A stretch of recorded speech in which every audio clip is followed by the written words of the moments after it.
ముఖ్యంగా మెదక్ నియోజకవర్గ ప్రజలందరికీ కూడా నమస్కారం తెలియజేసుకుంటా ఉన్నాం. మొన్న జరిగినటువంటి 2023 సాధారణ అసెంబ్లీ ఎన్నికల్లో మరి క్షణికావేశం అనాలనా లేదా చారిత్రాత్మక తప్పిదమానాలు అర్థం కావట్లేదు. సరే కొద్ది పార్టీ ఇబ్బందుల వల్ల పార్టీని వీడిపోయి తప్పుదోవపోయినామనే ఒక భావనకు రావడం జరిగింది.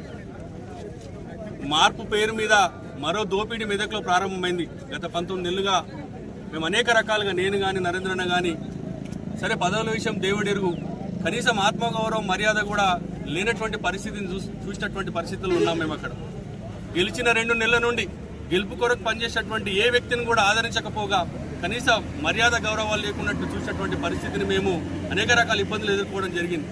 మరి ముమ్మాటికి మాకు అర్థమైన విషయం ఏంటంటే, ఈ తెలంగాణ రాష్ట్రంలో మరి అప్పుడే పుట్టిన చంటిబిడ్డ తల్లి దగ్గర ఉంటే ఎంత క్షేమంగా ఉంటుందో, ముమ్మాటికి తెలంగాణ కూడా కేసీఆర్ గారి చేతుల్లో ఉంటే అంతే క్షేమంగా ఉంటుందని ఒక భావనతోని మరోసారి మేము చేసినటువంటి పొరపాటును యావత్ మెదక్ ప్రజానికి మమ్మల్ని క్షమించాలని మనస్ఫూర్తిగా వారికి కోరుకుంటూ, మరి ఈ రోజు మమ్మల్ని అందరినీ కూడా ఆహ్వానించడానికి మరి సొంతింటికి తిరిగి వచ్చిన సందర్భంలో టీఆర్ఎస్ పార్టీ కుటుంబ సభ్యులందరూ కూడా పేరు పేరున మరి శిరస్సు వంచి వారికి నమస్కారాలు తెలియజేస్తూ, భవిష్యత్తులో మరి ఇక్కడ ఉన్నటువంటి టీఆర్ఎస్ పార్టీ క్యాడర్తో అందరం కూడా మెదక్ను పూర్వవైభవం దిశగా మా వంతు కృషి చేస్తామని తెలియజేస్తూ, అక్కడ అనేక రకాల అవమానాలే కాకుండా కుటుంబ సభ్యులను సైతం కూడా వారు మరి చెప్పుకోలేనటువంటి భాషలో, చెప్పుకోలేనటువంటి పదాల్లో మేము అందరం కూడా ఎదుర్కోవడం జరిగింది. కాబట్టి మెదక్ ప్రజలందరూ కూడా గమనిస్తూ ఉన్నారు.